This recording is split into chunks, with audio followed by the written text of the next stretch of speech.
Son Heung-min Barselonaga o'tadi. Bunga ikkita sabab bor. Birinchisi, MLS o'z nihoyasiga yetdi, ya'ni Amerika chempionati. Son esa bilasiz, yozda jahon chempionatida qatnashadi terma jamoasi bilan. Shuning uchun u yuqori sport formada bo'lish uchun Barselonaga o'tishga qaror qilmoqda. Ikkinchi sabab esa Barselona ham uni safga qo'shib olishga qarshi emas, chunki Rafinha jarohatga moyil bo'lib qoldi. Lewandowski ham ko'p jarohat olyapti. Ularni o'rnini yopish uchun eng yaxshi variantlardan biri esa Son Heung-mindir. Hozir men sizlarga Son Heung-min kelgan taqdirda Barselonada nima o'zgarishlar bo'ladi? Bu Barselonaga qanday foyda beradi? Sizlarga buni tushuntirib beraman. Siz esa Barselonalikmiz kanaliga obuna bo'lib qo'ying.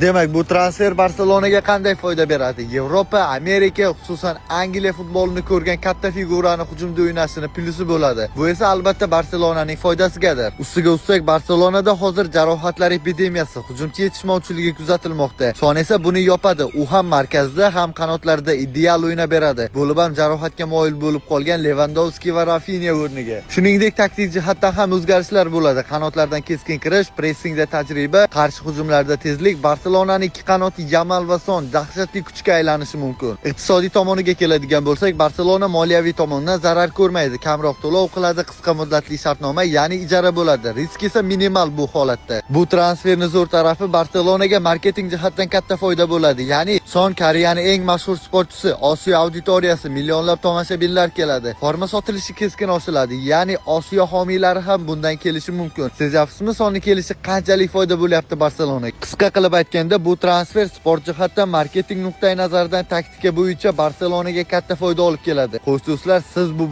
bu transfer bo'yicha qanday fikrlar bildirasiz? Bularni kommentariyada qoldiring.